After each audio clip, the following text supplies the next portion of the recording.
Okay, kids, gonna do some reading. I can't get on the internet, so I gotta post this later if I remember. I'm gonna do some reading. I want to get the red book. Where's the red book? Oh, there's the red book. Nope. Okay, I'm looking for the book. I should have got it before I made the video. Of Robert F. Kennedy Jr.'s newest book. What's it called? The Woo Woo Woo. The Woo. Fuck it, I'm not gonna read that one. I'm gonna read a little from Daisaku Ikeda. The Pride of Being Josei Toda's Disciple. Should I read that one? Or should I read? Let's see. Embracing anew our eternal journey of mentor and disciple. From Minoru Harada. I was Harada once. To the 15th person. It's like we kid, 50th person. Okay, I'm going to read The Pride of Being Josei Toda's Disciple. Ikeda Sensei, selflessly devoted. Is this written by him? I do believe. Ikeda Sensei selflessly devoted his youth to spreading the mystic law, from meeting his mentor Josei Toda to his inauguration as the third Sokogaku president, seeking a great tree unbowed by the storm. An unprecedented people's movement emerged from the principle that a single person's human revolution contributes to the construction of global peace. One moment marks its beginning, the chance encounter of Daisaku Ikeda and Josei Toda on August 14th, 1947. That evening, Daisaku Ikeda attended a Sokogaku discussion meeting in Tokyo, Ota Ward, at the invitation of former elementary school classmates. When he arrived, Mr. Toda was lecturing on Nichiren Daishonin's seminal treatise on establishing the great teaching for the peace of the land.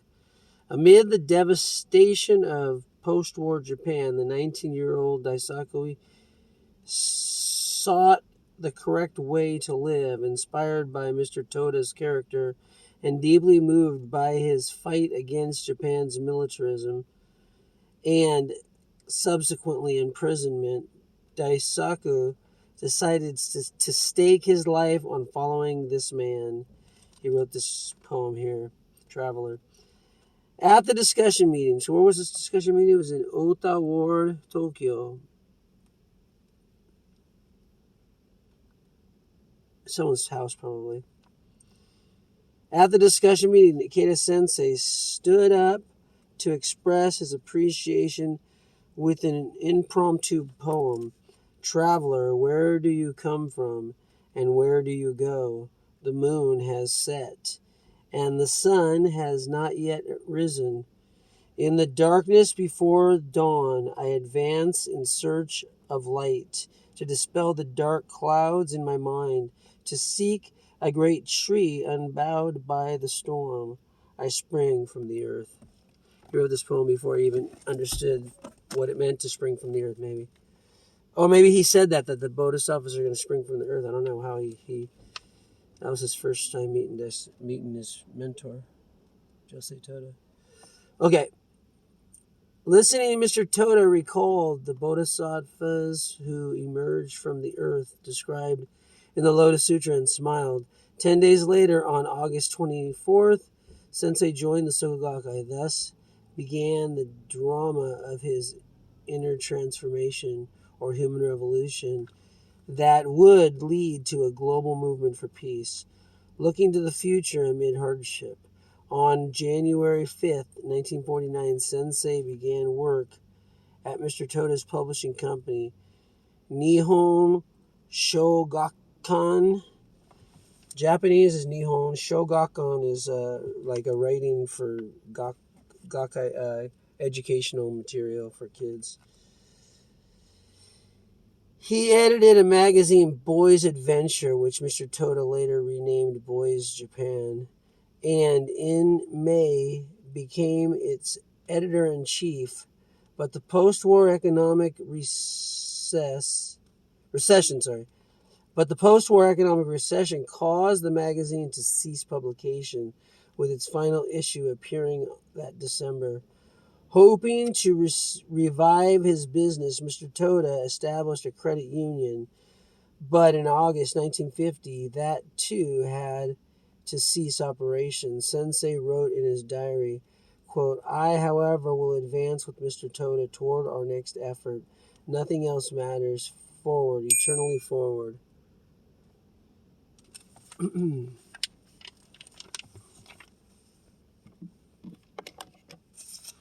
Wonder how you start a freaking credit union. I like that old saying. It's more honorable to rob a bank than it is to found a bank. But credit unions were established in a more socialistic, everyone helping each other, no one profiting. So it was more like a non-profit organization. Okay, that's why I had a credit union. It's just when I came back to California, there's not enough places I can go to a credit union, so I got back to Union Bank because I used to work for them when they were Union Bank of California. Then they got gobbled up by another big bank, which I won't say because I'm thinking of taking my money out of there. But they're everywhere, so it's kind of convenient. But they charged me for a fucking statement the other day, and I don't like that. So I'm going in there, drinking their coffee every day. Drive through Mission Beach or Ocean Beach. No, what is it? Pacific Beach. Pacific Beach. They have one there. I always drink their coffee, so I got to make up that $6 that they stole from me. Okay. Where the hell am I? Okay, so his mentors' businesses were not, because there was economic recession in post-war Japan, and everything was, a lot of the businesses were going out of business when they tried to. Around the world, most businesses, 80%, 70% of them don't stay longer than a year. So there's thousands of people start businesses that never get off the ground. After a year or two, they go out of business. And then you get the pandemic, scandemic, and then 20 times more go out of business. Then, on August 24th, 1950, Sensei's third anniversary of joining the Soka Gakkai, Mr. Toda announced that he would step down as Soka Gakkai General Director out of his concern that his business troubles might negatively affect the organization. While many abandoned and even vilified Mr. Toda in a complete turnabout, Mr. Sensei stood by his mentor and spared no effort to support him. Daisaku Ikeda went to Josei Toda. He says, "If you step down as the leader of the Soka Gakkai, who will be my mentor in life?" He said, "Daisaku Ikeda, I'm going to be your mentor forever, whether I'm in the Soka Gakkai or not. You have no choice. We're born together to be mentor and disciple." And he said, "Okay, I follow you no matter what, even to the grave." Okay.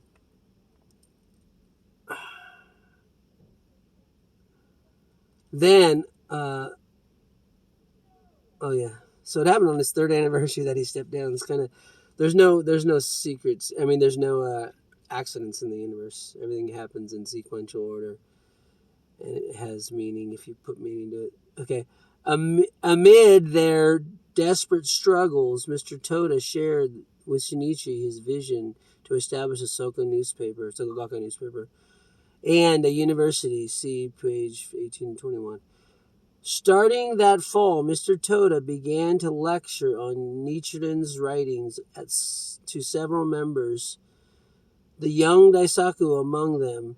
Following that, he lectured on the classics of world literature. In addition, every Sunday, he would personally instruct Sensei on various academic subjects. These Toda University lectures continued until 1957. Sensei went on to receive academic honors from numerous universities and institutions. He expressed his deep appreciation for Mr. Toda, writing, quote, "I credit this entirely to the training I received from Mr. Toda, and I dedicate all of these honors to my mentor." I have to turn on my thingamabobber. Shizzle my goddamn whistle, I forgot. What am I tanking? What am I tanking? Okay, there we go. God damn it. Okay, where am I at? There we go. Okay, sharing bonds of hardship and joy. Liquidating the credit union proved extremely difficult. Some of Mr. Toda's creditors threatened to take legal action against him, but in February 1951, his circumstances turned around. The Ministry of Finance sent a notice stating that if all its members reached a consensus, the credit union could be liquidated. On March 11th of that year, the credit union was successfully dissolved. At a Sokogakai special general meeting that day, Mr. Toda declared, "Now is the time for the Kozenrufu of all Japan. We have seen the signs of Kozenrufu in Asia. The time has finally come for the fledgling membership of the Sokogakai, charged with the Buddha's mandate to forge ahead on the front lines." Sensei was overjoyed at this lion's roar from his mentor, and together with fellow members rushed to share Buddhism with others and helped a friend join the Sokogakai.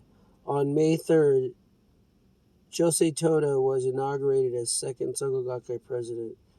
On the back of a commemorative photo, Mr. Toda composed a poem for his disciple. What a mystic bond to share with you the joy and sorrows, both at present and in the future. Okay, proof of as a disciple. At his inauguration ceremony, Mr. Toda declared his vow to achieve a membership of 750,000 households.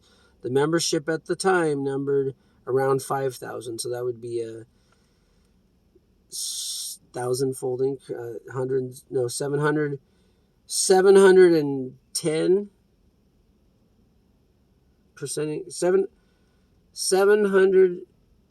710% increase in memberships. Oh no, even more than that. Shit, I can't add. I used to be a math teacher. That's multiplication, by the way. Many perceived Mr. Toda's goal as a pipe dream, with some leaders even wondering if he would live long enough to see it fulfilled. Propagation lagged. In December 1951, only 466 households joined the Sokogakai nationwide.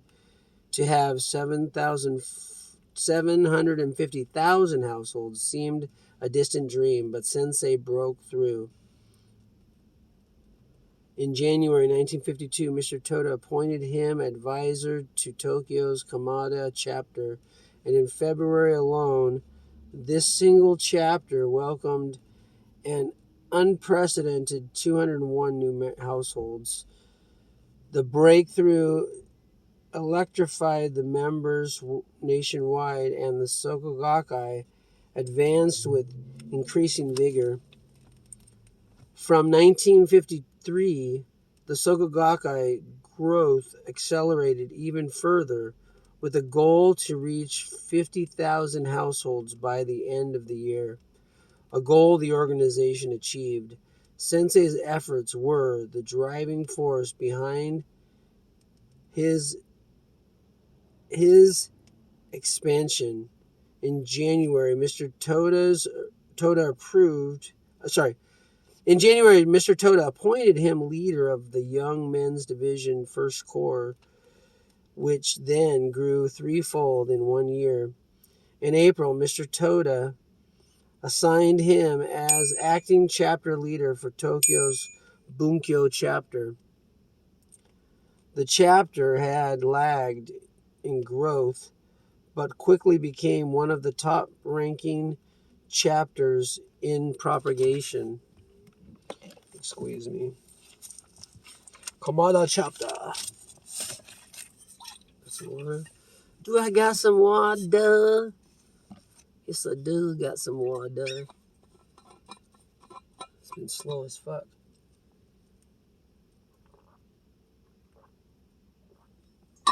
Okay, I just need one more good delivery. Did I even record? Yes, I did. Good. One more good delivery, and then I gotta go to Skate World. Skate World! After that, Sensei supported members in various locations, demonstrating how to achieve victory as a disciple. In September 1955, he led a 10-day propagation campaign in Sapporo, expanding the membership there by 388 households, the most in the nation.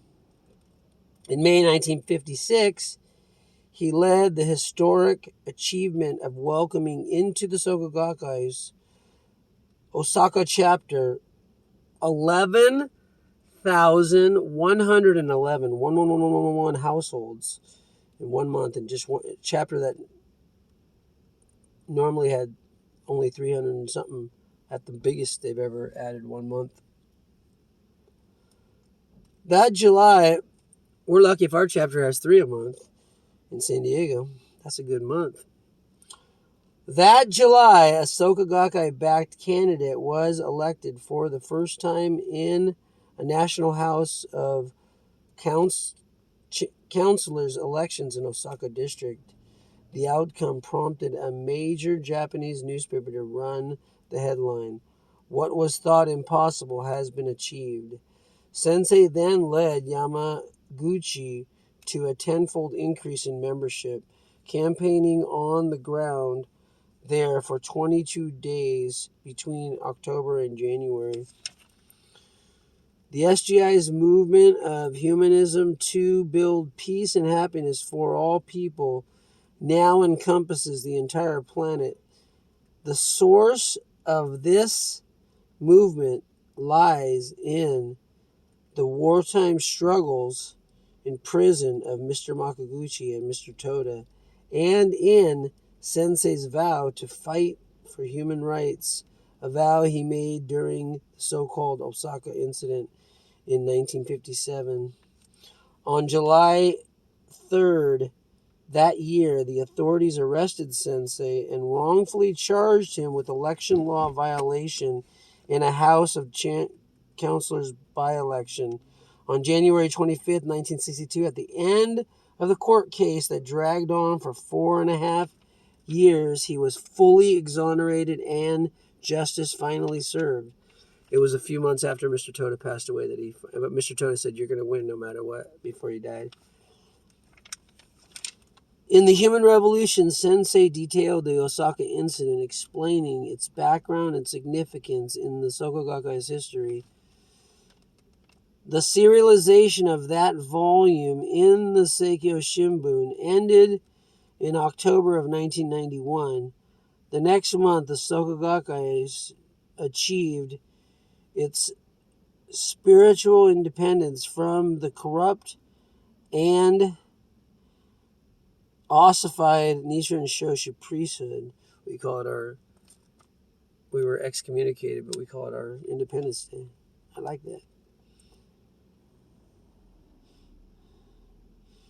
Okay, the Soka Gakkai designated the following year, 1992, the year of Soka Renaissance, launching its fight as a global religion. Taking off in outer space.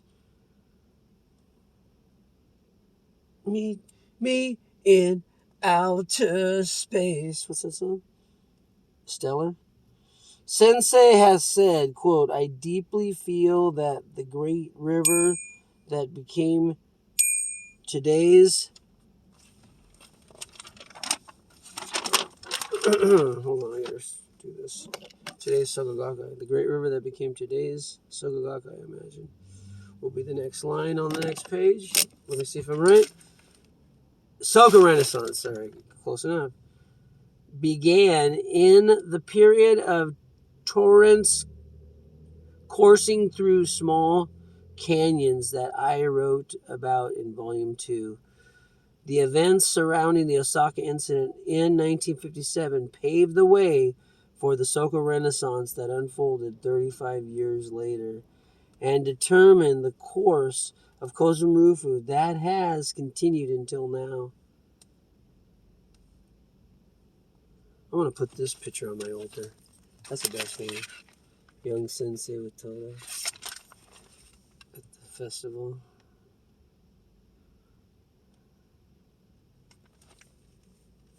I would have loved to be alive when Toda was alive. Maybe I was. Was I alive? Yeah. Was I a member? No. Was I living in Japan? Oh, I was living in Japan. Shit. What do you know? That's how I do my old past life regression. Do muscle testing. Okay. Although a movement calling for a ban on the testing of atomic and nuclear weapons has arisen around the world, it is my wish to go further to attack the problem at its roots. Oh yeah, I didn't read this. The events surrounding the Saka incident. Okay. Although a movement calling, this is from the battle to crush evil. This is President Toda's last big declaration to the youth. Although a movement calling for a ban on the testing of atomic or nuclear weapons has arisen around the world, it is my wish to go further to attack the problem at its root. I want to expose and rip out the claws that lie hidden in the very depth of such weapons.